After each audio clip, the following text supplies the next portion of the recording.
We have before us the opportunity to forge for ourselves and for future generations a new world order. Good evening, folks. You're listening to the Hour of the Time. I'm William Cooper. Is against the wall. The chair is against the wall. John has a long mustache. John has a long mustache. It's 12 o'clock, Americans, another day closer to victory. And for all of you out there on or behind the lines, this is your song. Time, weather, and highways. Veteran of 3 foreign wars, entrepreneur, and warrior poet, Tony Arterburn takes on the issues facing our country, civilization, and planet. This is the Arterburn radio transmission.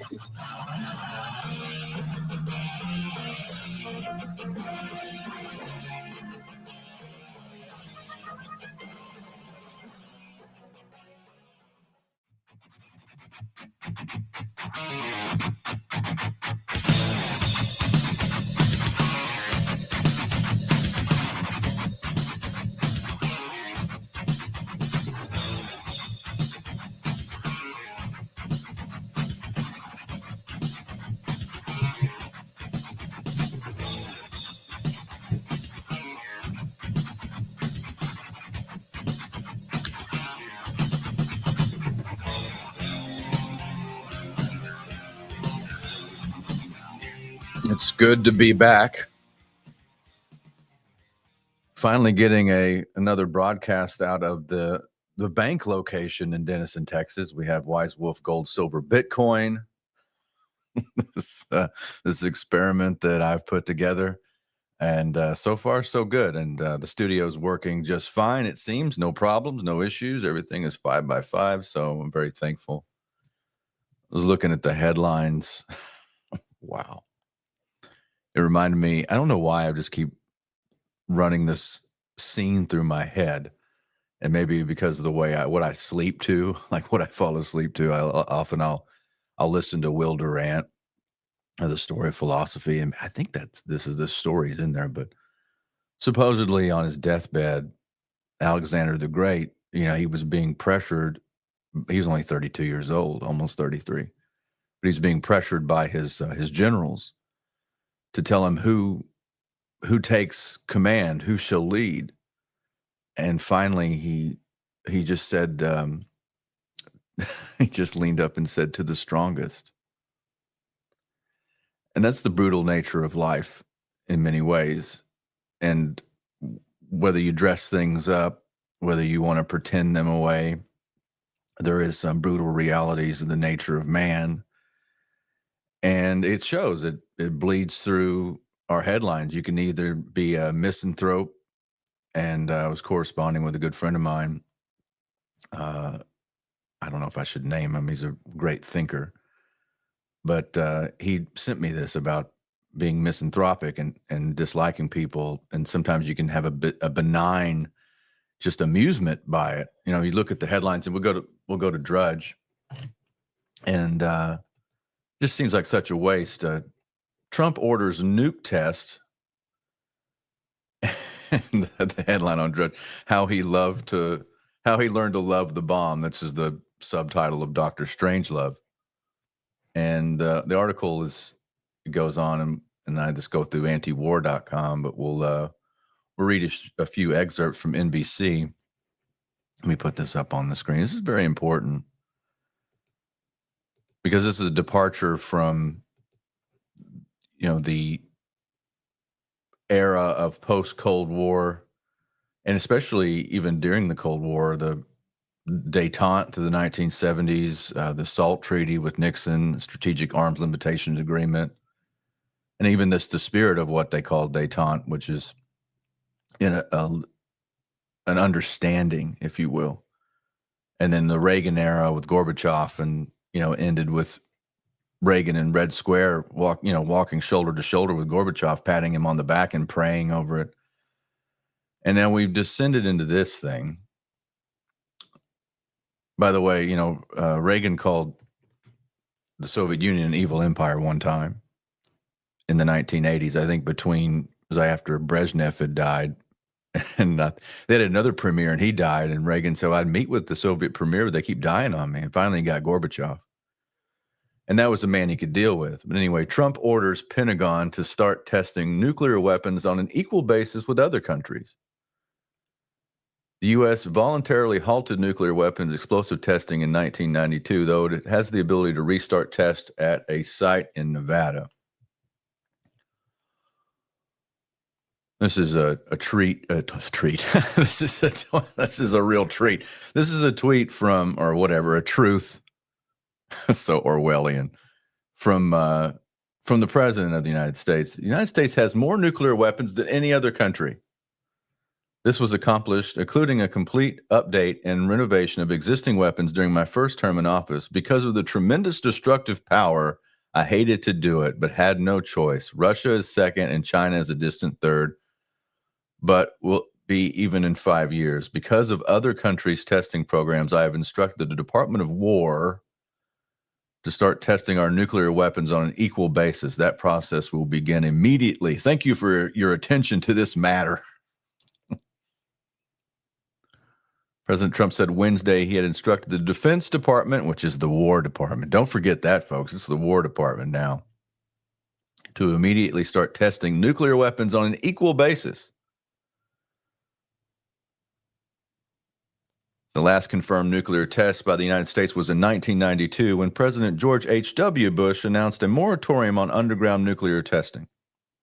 The United States has the ability to resume tests at a federal site in Nevada. Well, what more are you going to learn, really?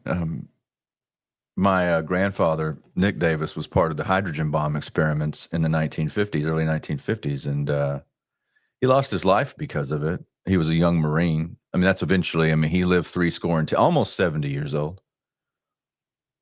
But that's, he had to live with the cancers that he was constantly fighting off from, in his 40s onward until he died from being part and exposed to the radiation from the hydrogen bombs. And by the way, Oppenheimer, who built the original bomb, was his security clearance was revoked because he didn't want to build the hydrogen bomb.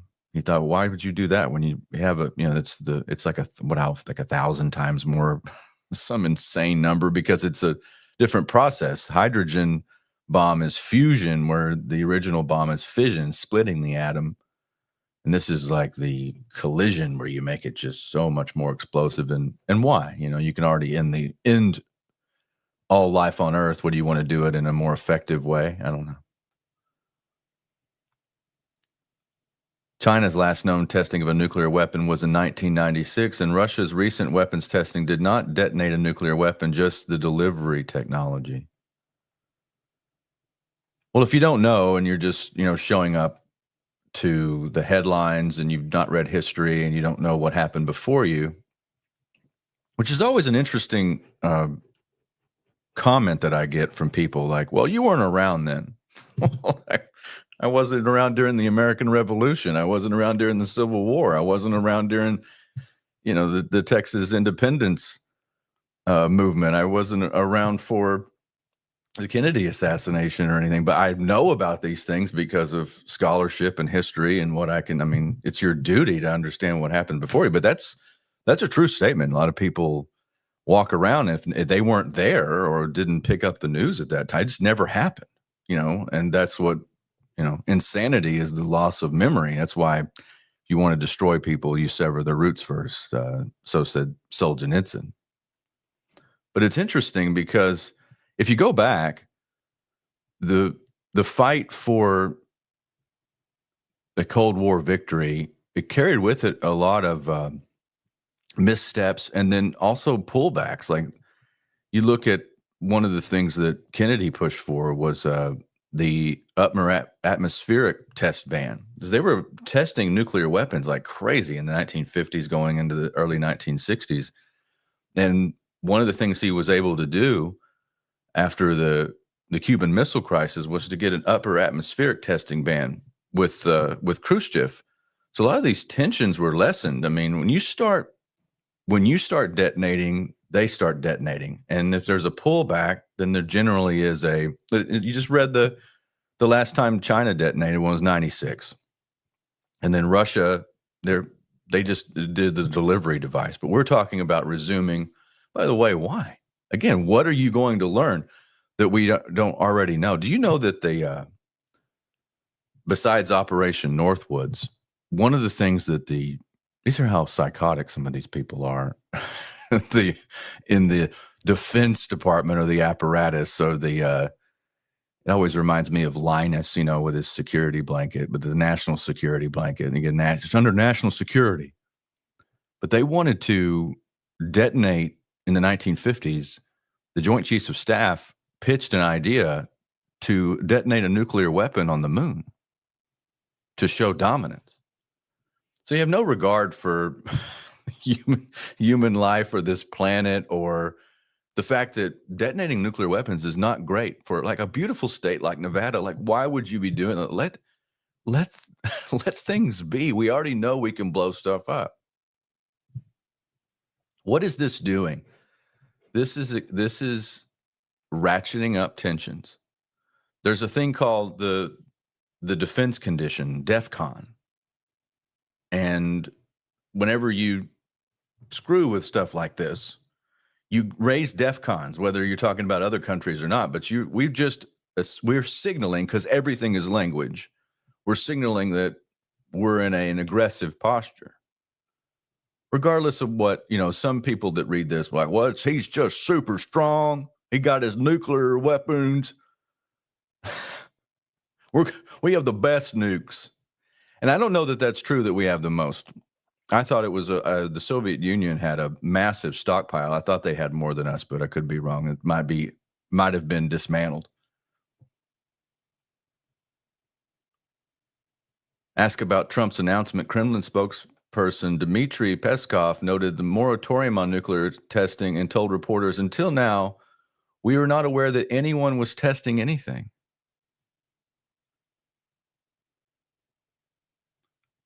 But I want to recall President Putin's statement, which has been repeated many times, that, of course, if someone abandons the moratorium, Russia will act accordingly. It's exactly right. This is a signaling of a change in posture. You start reading between the lines and a lot of this stuff. We were sold a bill of goods, a bill of bads, if you will. In the last election, I was told that the Ukraine war was going to end in 24 hours. I thought this thing was going to be over. And then we got T-shirt man over to the White House and dressed him down. And then he came back again, and now everything is great. And I just read an article on Zero Hedge that we were going to be giving him another $2 billion. Ukraine will receive $2 billion more in weapons in coming months. This is according to Zero Hedge. U.S. ambassador to NATO claims Russia looks very weak right now. And if you don't understand this war or why it happened or any of the geopolitical factors around or how dangerous it is, which most of the mainstream have no clue what I'm talking about, then I guess you don't see how dangerous it is. We're signaling stuff. This is an escalation, folks. And there's no way around it. Nuclear weapons were the sword of Damocles during the Cold War. And that's why no nation that possesses them has ever been invaded. So like Ukraine can't beat Russia because eventually, they can't topple Russia. They can't overturn regime. They can't do that because Russia would eventually retaliate with nuclear weapons, and then it's a toss-up whether or not humanity survives that. So you're screwing with things, you're messing with things that could potentially be a life-ending event, this on the planet, just willy-nilly because of what? Ideology, or the fact that you want to continue money laundering in Ukraine, or what is it? There's obviously the Jacobin Bolshevik type ideology of revolution, which is just overthrow any kind of tradition or any sort of regime that links itself to to civilization. I mean, that's the Jacobins. If you look at the French Revolution, were very much, and that's the prototype for the Bolsheviks and the revolutionaries, the Trotskyites of the 20th century, were very much in favor of just turning over anything. They called it the Ancien regime in Paris. You know, that was the name they gave for the royalty. And of course, they beheaded Louis the 16th and his wife, Marie Antoinette. And that was the Ancien regime. But not just that, it was the continuity of tradition. So it was killing that off. And then they got rid of the churches for a while and had the Church of Reason and all that. But they just continue to murder people. That's usually what happens when nature abhors a vacuum. So you create that vacuum. And that's what it's about. It's a destructive force. And they want to take out anything that resembles a nation state. So that's why Russia gets put on the docket, especially by the globalists. So it's a really satanic thing. They have the spirit of war in them. And I look at this, like, well, the options here, and we continue to escalate. We are signaling something. We changed the Department of Defense, the Department of War, which what it was all the way until Truman changed it. I get that. But that was symbolic after we dropped the 2 atomic weapons that Truman was responsible for ordering, on Hiroshima and Nagasaki. And one of the reasons he wanted to do that was because it was so destructive. And he was a man who read history. He was a man of conscience. I've read several biographies on Truman. I think that at the end of the day, he realized that, it was in his mind, if he didn't drop the bombs on Japan, that he would have been guilty of, up to 1 million more deaths of that they were estimating it was a minimum of 800,000 lives of Americans and Allied troops to take mainland Japan. For whatever reason, they feel like they needed to take mainland Japan, whatever that was. But he would have been held responsible in not using the technology. So anyway, use the technology, but he also changed the seal on the presidency of the eagle, and the eagles was facing towards the arrows during all the administrations up to his, and he changed it where it was facing the olive branch. So there's little subtle things. And you look at every president was always trying to ratchet stuff down. I mean, even Reagan, like I said, Reagan only called the Soviet Union an evil empire one time. One time. It gets blast out there like he did it all the time. He did it one time. But a little known fact is that he wanted to abolish all nuclear weapons, whether he meant it or not. I haven't heard that from a U.S. president since then. But that was true. I mean, that was something he publicly wanted to end nuclear weapons. And of course, JFK lost his life because of wanting to stop nuclear proliferation, especially to the Israelis, which, it's pretty apparent he got on the wrong side of just about every group, the Israelis being one of them. And they wanted to get their nukes. And they have about 300 atomic weapons. So nuclear proliferation for the Kennedy administration, even Nixon's administration, he had the SALT Treaty. It was all about bringing tensions down in the Cold War. It's what opening of China was for. And then it was a big geopolitical plays. Like this was the grand chessboard, right? Zbigniew Brzezinski, he talked about that. And but what are we doing now? What is this? We're just signaling. This language, folks. Interesting times. We'll talk a little bit about metals today too, and I want to jump into an article over on Natural News, just a little bit of hidden history. We'll talk about some World War II history with Churchill and the CIA that I hadn't read before, so I thought we'd go over that just to cleanse the palate while you careen through the dystopic headlines. All right, let's jump around. I'll go to the chat here in a second. I appreciate all you being here.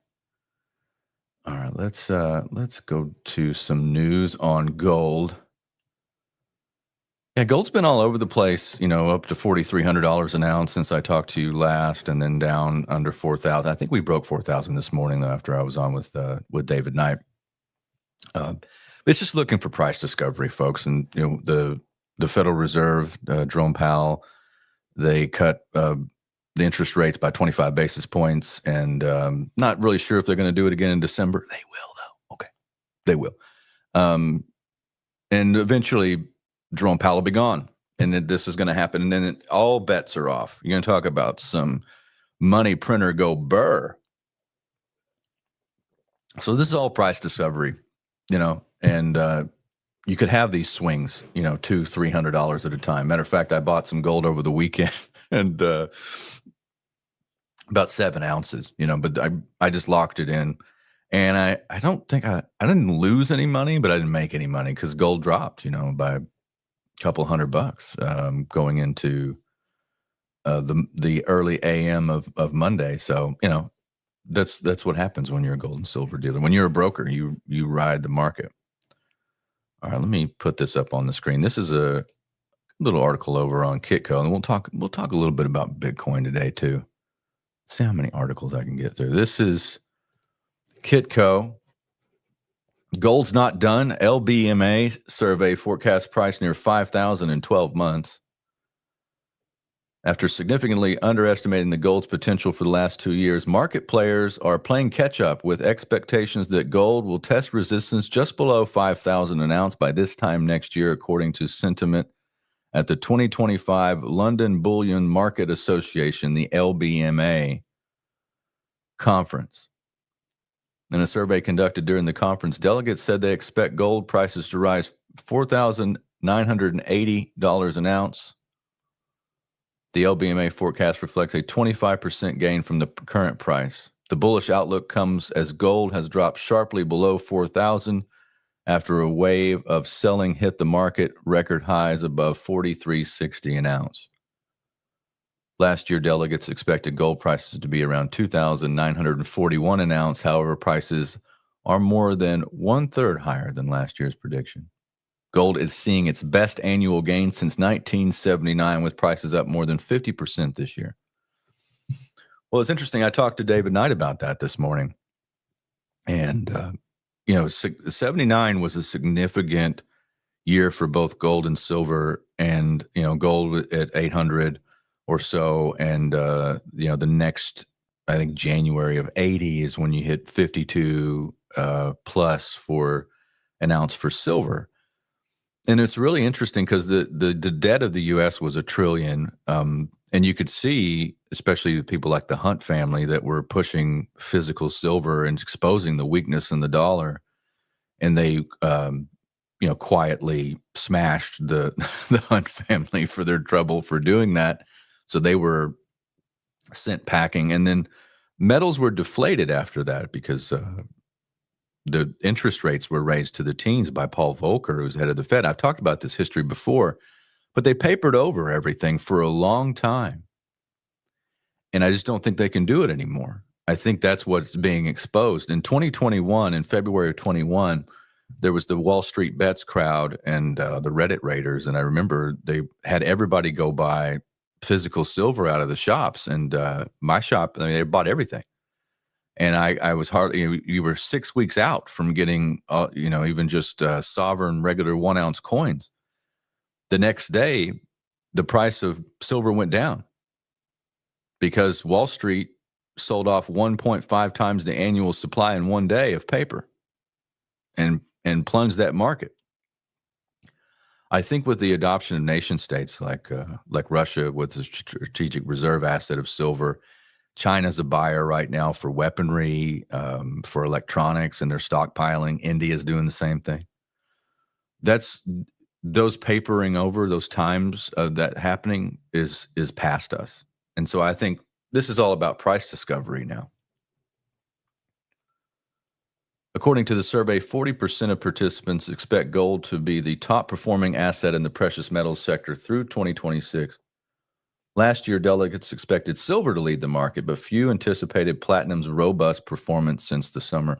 That's another good key indicator of things. And I need to talk to Yeka after the broadcast, but I was thinking that when I was talking to David Knight today, I'm going to bring back platinum Platinum's a good play right now. I'm gonna bring back platinum for Wolfpack. We're going to do something in platinum. It's having and I think, again, it's just part of the periodic table. These are things, commodities, rare earth minerals. These are things that are only going to get more valuable. It's because they're scarce resources against an ever expanding fiat currency system. The IMF, the International Monetary Fund, a product of Bretton Woods and the new economic world order of 1944, along with the World Bank, they just came out and said that by 2030, global debt will equal, and this is sovereign debt, global debt will equal 100% of global GDP. We call that bankruptcy, folks. That's worldwide systemic bankruptcy. Because the only way out for them to cover all of the promises and unfunded liabilities, their wars, their welfare, their grift, is to print. And they will continue to do this. So you don't have to be a genius. You don't have to, you're not a seer. You're not an oracle. If you just look at this and go, okay, well, the periodic table's finite, rare earth minerals, commodities, gold, silver, anything that can't be easily produced against, and things that are needed, not, gold, especially for a monetary asset, but silver is an industrial. I mean, I think this, and I will continue to say this, the silver is the best buy, like the physical buy on the planet, because of all the other uses that it has. And the fact that, if you know what I know about the deficits that happen every year, I mean, it's like over a 200 million ounce deficit every year.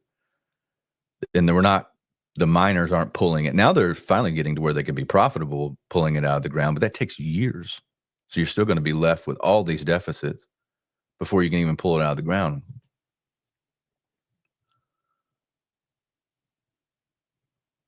As for silver, 21% of delegates expect it to be the top performing asset next year. Silver prices are projected to climb to $59.10 an ounce by this time next year, a 25% gain from current prices.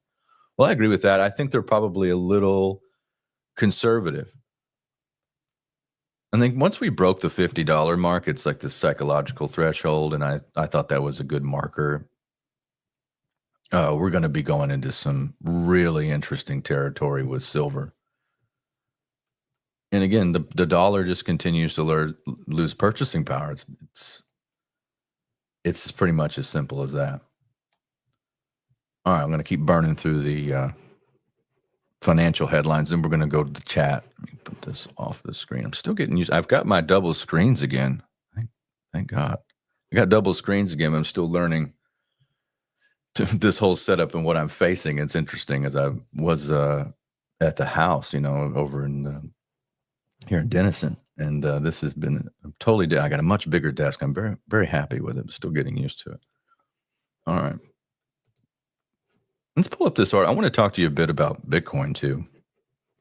I think there's something interesting going on with that. It's kind of like it's kind of like silver was for years, where it's just quietly getting bought up, and then there's not, the hype around it is like it's kind of quelled.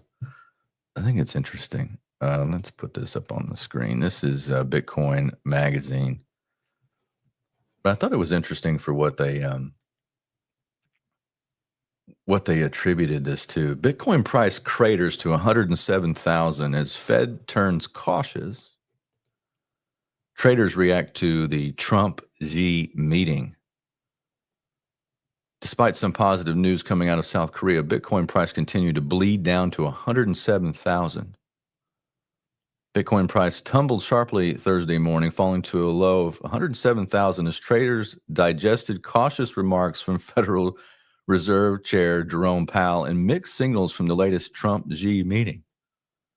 The Bitcoin price drop erased last week's rebound and extended the Bitcoin's weak October performance, weighed down by macro headwinds and China-U.S. trade relations.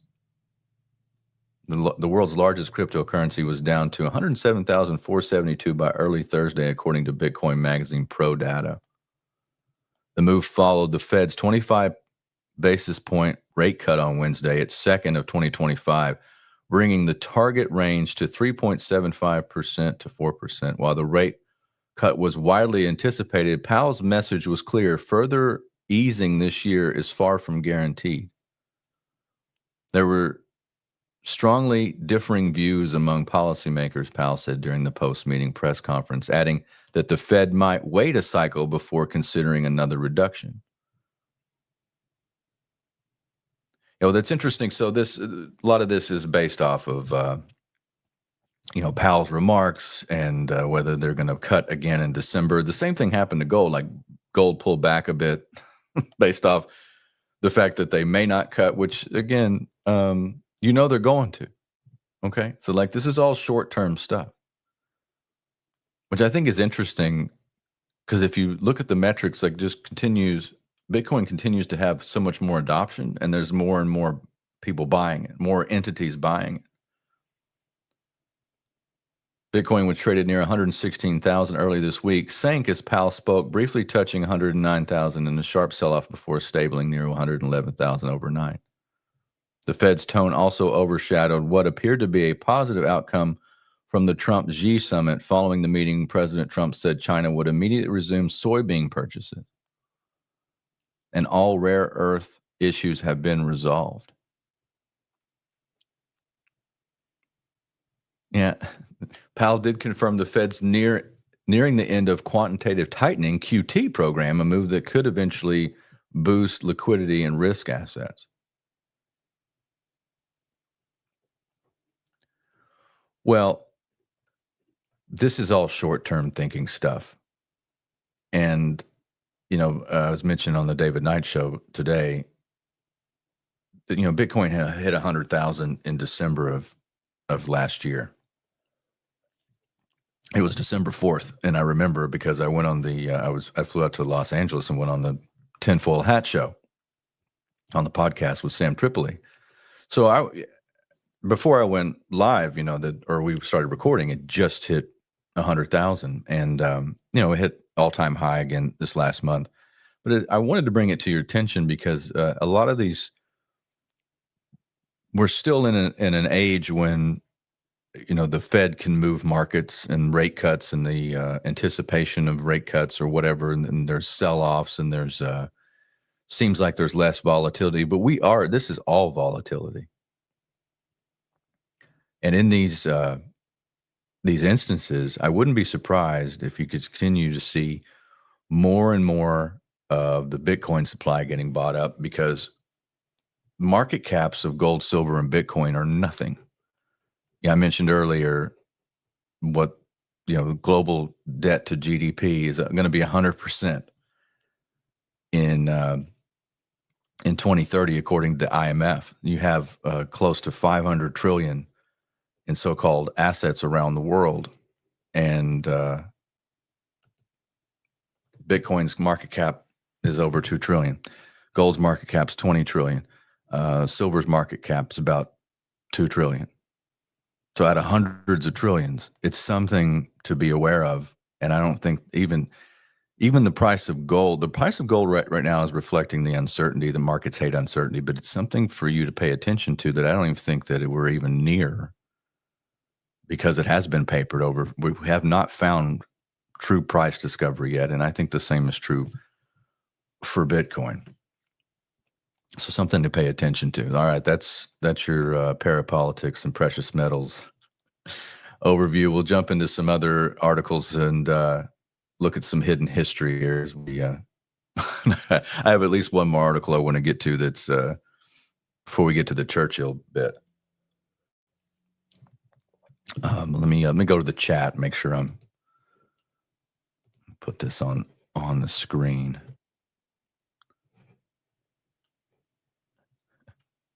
And thanks for being here, especially I Rumble. If you want to see us live and always be there, and I don't know if I'll always be over on some of the other technocratic control platforms, but Rumble for sure. Let's see, Steves says, "Do you like Monero, Tony?" I do like Monero. I don't hold a lot of it. I like a lot of those privacy coin technologies. I'm sure I know people. There's a lot of people who've done really well with. I'm not against Monero, but I would, I think I own some. I'm pretty sure I own a little bit of Monero. Sylvia 19 says, enjoying the show, Tony. I appreciate that.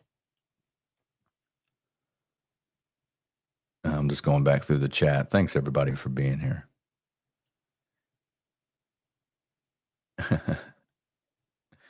Alexander Harps says Alexander the Great, one of the first globalists naming all those cities. Alexandria, he had Alexandrias everywhere. Just a kid. Oh yeah, let's go jump over to. I'll make sure I cover everybody on YouTube as well. Harps. I still think Bitcoin will be a case of last man standing. It might be. I could be wrong, by the way. I mean, it's just the metrics of like what makes Bitcoin interesting to me. And again, I've been in it since 2016.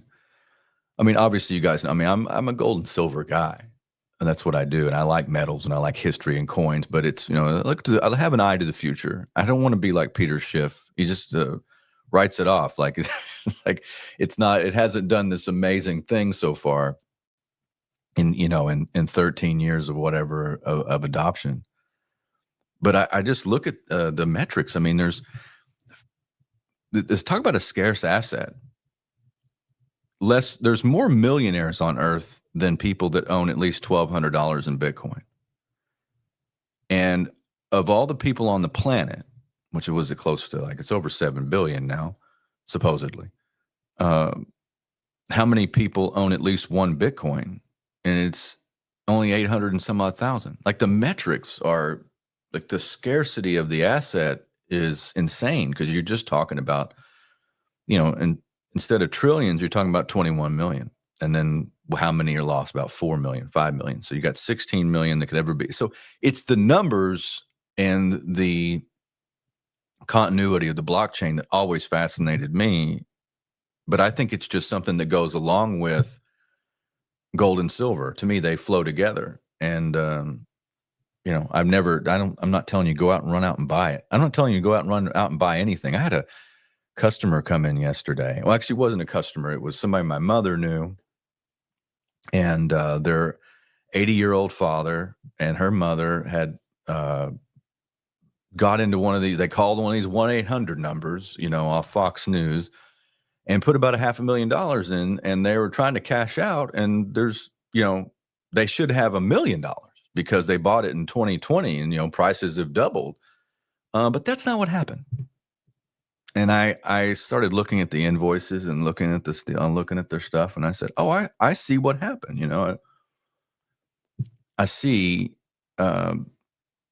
they were just sold a bill of goods. I mean, they just inflated these specific coins or types of rounds. And, can you even sue them for that? I mean, they're just using like pie in the sky numbers. And that will never happen to any of my people because if you got this amount of money, we look at that amount of metals and, as long as everybody wins and we go by market conditions and we usually beat those. And that's why I can go to sleep at night. And it's like, you did well. So I don't tell it in the word investments all over everything. We don't do that because that implies that you're going to be up. Well, I don't know that they're going to be up. I just know that the current monetary system is imploding. And they're putting accelerant all over it with 100% tariffs, no tariffs, tariffs for everybody, tariffs for no one. Even Canada, we can't deal with that. Trade negotiations, we got to cut that off. I mean, just stop. This is, and if we were really serious about saving the dollar, it'd be like, we're going to put a moratorium on the corporate income tax for the next 50 years, or we're going to make these are tax-free zones, like these cities, like everything within a 100-mile radius of Detroit is now tax-free for a century. So build your business there, create infrastructure, make stuff again. I mean, that's the way you would do it. You would start bringing things back. Like there would be all the jobs, everything. You would just do the opposite, right? Of what you'd make it safe You know, that's the old phrase, you know, making the world safe for democracy, which was a big sham. No, he's make it safe for, what did Cal Coolidge say? The business of America is business. Turn the thing back on. Turn the engine back on.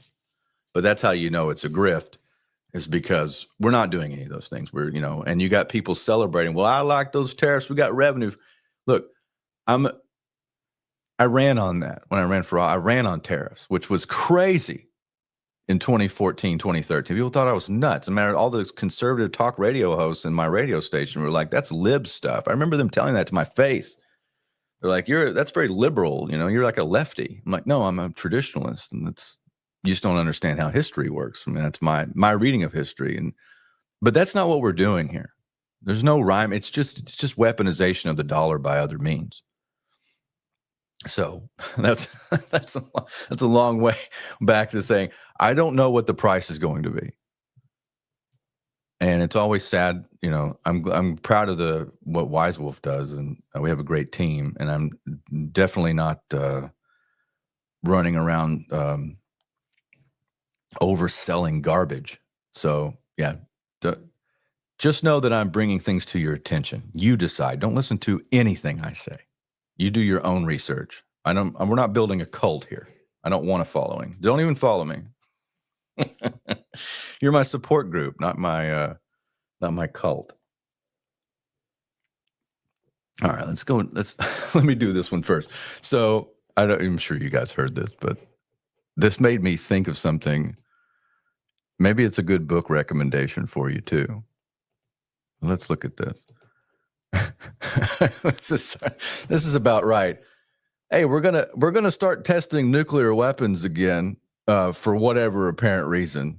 But also, according to Zero Hedge, truck that's hauling COVID herpes infected monkeys overturns.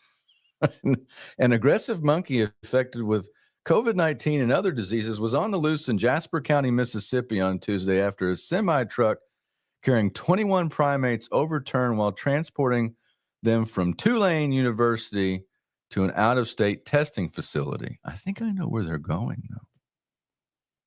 All 20 of the other infected race monkeys were destroyed after the accident, according to the Jasper County Sheriff's Department.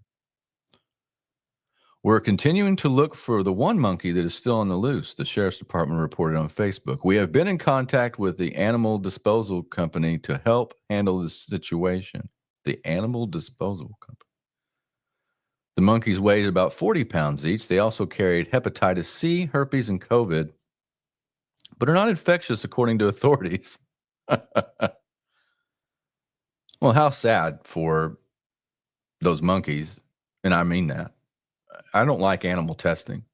You know, I read those stories about, you know, the Soviets shot the first dog into space. I just find that to be cruel. You know, humans, you can decide. You want to get into a can and get shot out into space? Great. But chimps, dogs, just testing on animals of any kind. There has to be a better way. You know, you look at the sickos, and that's who runs stuff, is the murderers like Fauci. You know, where they put, you know, they had the beagles being eaten alive by, what was it, ants or whatever they had. I mean, just covering them up with vermin until they. I mean, these are sick people. But what this made me think of was the book Dr. Mary's Monkey. And this is an exit from the current dystopic headlines. Let me put this up on the screen. Just a little synopsis of it. But Dr. Mary's Monkey, and I had this in my cabin in the Ozarks. I've read this book, but it's been like 4 years. But it's a book by Edward T. Haslam. It's a gripping true story that uncovers the link between a secret cancer-causing monkey virus and the assassination of JFK. The book begins with the mysterious death of Dr. Mary Sherman, a prominent cancer researcher in New Orleans in 1964. Her body is found burned and mutilated, and the police quickly rule her death as an accidental fire. However, Haslam's investigation reveals a series of shocking revelations, including her involvement in a secret government-funded project to develop a biological weapon using a cancer-causing virus.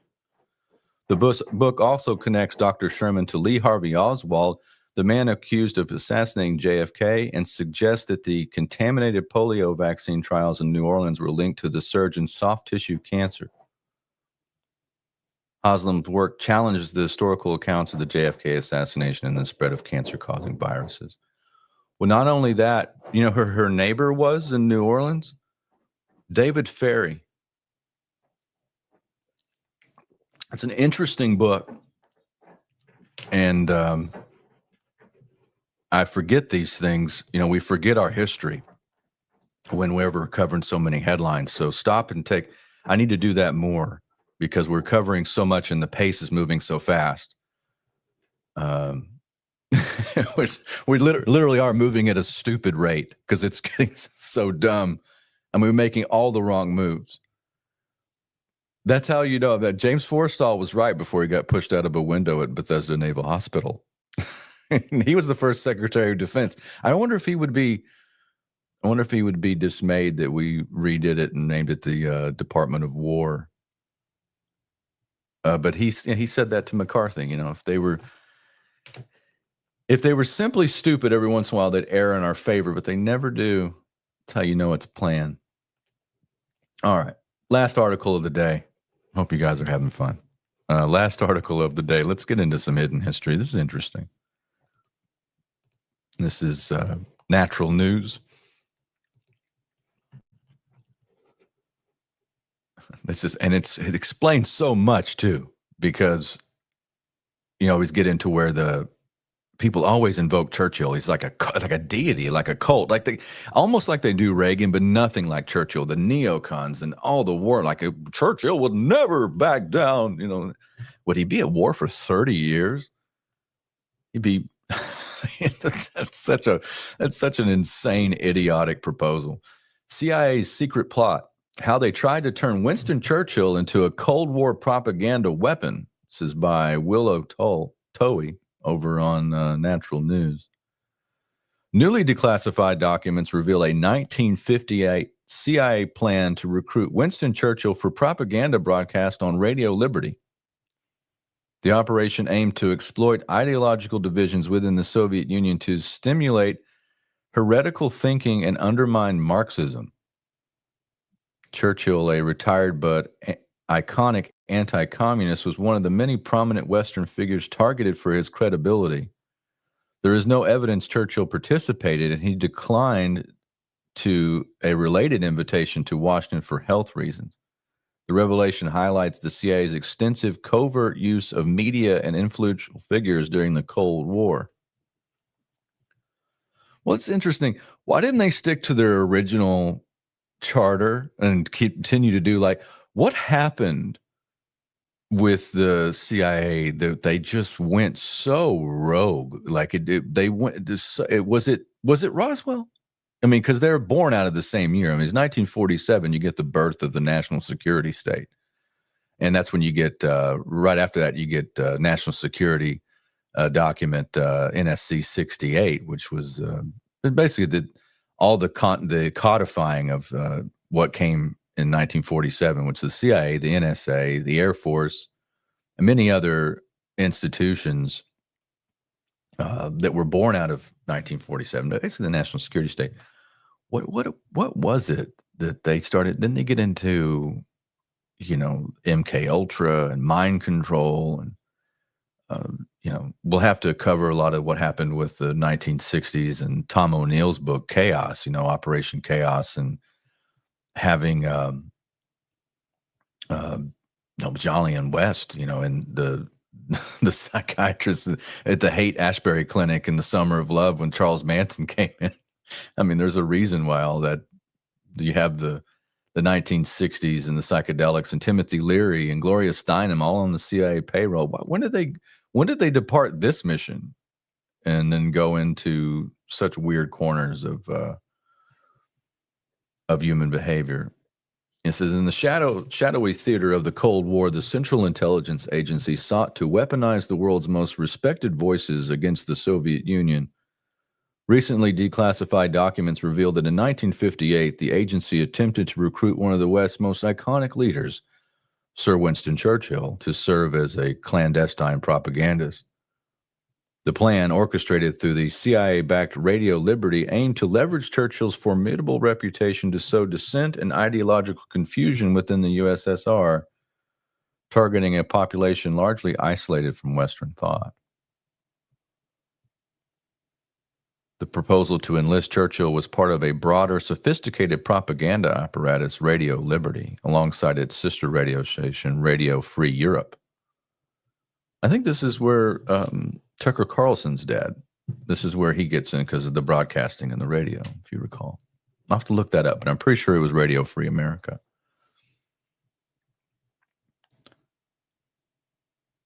And that's, it's funny because that's how we eventually won the Cold War, was not because we bombed them or we ratchet up nuclear testing or we obviously did things like SDI. We had the Strategic Defense Initiative, which was called Star Wars, mockingly. But you had a lot of series of summits, and you had, this buildup of weapon. We had that, but there was a difference. There's the posturing of that as opposed to just, hey, we've got some more environmental damage we're going to do. We're going to do a lot more nuclear testing. As opposed to ideas won, really. And of course, the Soviet Union was a construct, a proto-globalist model, kind of like a class project for banksters, because they funded it. That was their baby. Kind of like the Iraq War was their baby. It's their class project. The specific operation targeting Churchill was timed to coincide with the 75th anniversary of Karl Marx's death.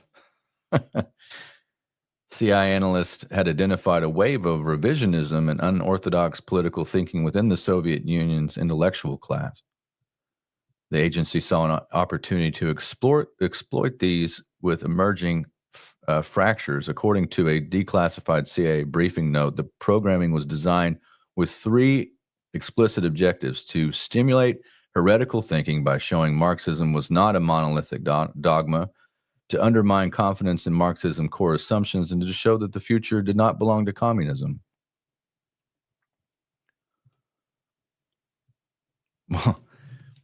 Well, you get that famous, was it, I had to look and see, what part of Missouri was the Iron Curtain speech? I had to pull it up. Melissa had a great article that she'd saved for years that had, when Gorbachev came to Missouri. I had to look that up. Was it Columbia? But it was the site of the Iron Curtain speech, from the from the Adriatic, and the Iron Curtain has been descended across the continent. He did that in the early 50s. And maybe it was 1950. It was early 1950s. And, what's interesting is you had FDR, Churchill, and Stalin, the big three, during World War II. And Stalin and Churchill were close, that's is interesting. Hitler in the Third Reich had a decision to make, whether to turn on the Soviet Union or whether to go into all the colonies, because all the colonies and things of the British Empire were unprotected, especially after Dunkirk and the fall of France. And Churchill was just hoping that he would turn it, on Russia for Lebensraum, for living space. And they did. And that was Operation Barbarossa. So the big three, FDR, especially like the Lend-Lease and all the stuff, the backing of American manufacturing kept the Soviet Union alive. I mean, that was the U.S. State Department, by the way. They didn't even want to get involved in World War II until Hitler attacked the Soviet Union. And then the communism's under attack. Joe McCarthy was right. that's the continuity of the intellectual class in the United States. And you look at somebody like Alger Hiss, who was with FDR in Yalta, was later exposed by Nixon of passing secrets along to the Soviet Union, Whitaker Chambers and all of that, 1946, 47, 48. You had like this exposure of things happened during World War II, but they were all in for communism. So this is like a departure, when Churchill came out and said there's an Iron Curtain descending across the continent. That's what they went to war for.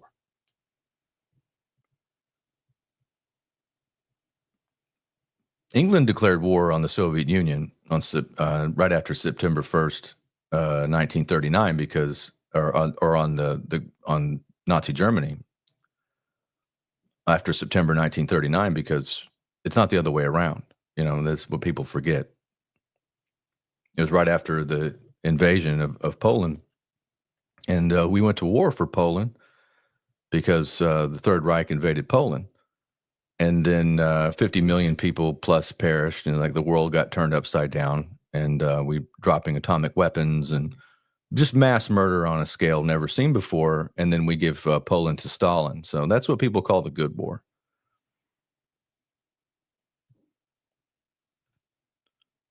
The attempt to recruit Churchill is not an isolated historical footnote, but part of a documented pattern of CIA media operations. The 1976 Church Committee investigation included the CIA maintained a network of hundreds of foreign individuals who provided intelligence and disseminated covert propaganda with direct access to global news agencies, newspapers, and broadcasters. The committee warned of the inherent potential for manipulating or incidentally misleading the American public and the damage to the credibility and independence of a free press. Well, that's Operation Mockingbird, ladies and gents. Well, I didn't know that they had attempted, of course, that's where Churchill was so effective in, radio. He cut his chops at the BBC.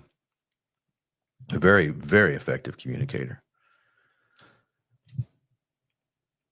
And interesting, had a massive friendship, very, very deep friendship with Uncle Joe Stalin, right? I'll tell you a quick story before we have to end the transmission.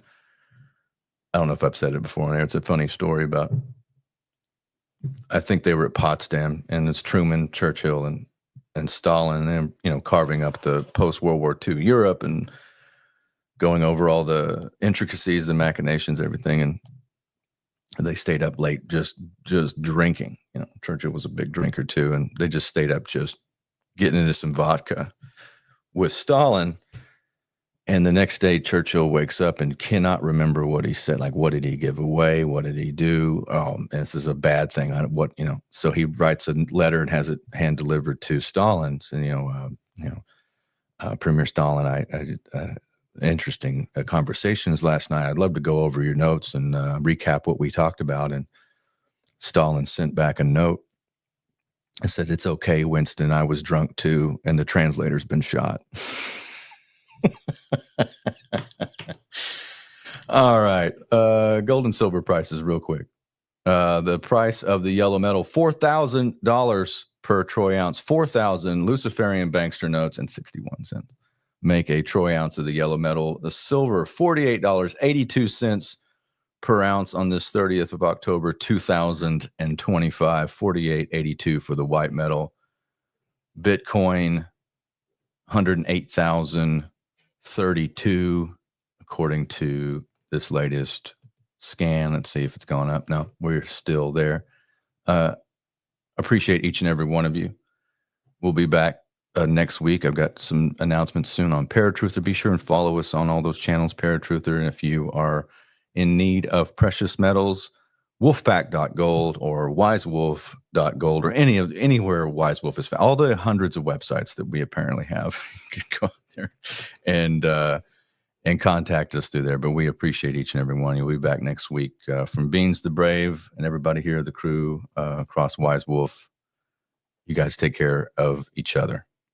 End of transmission.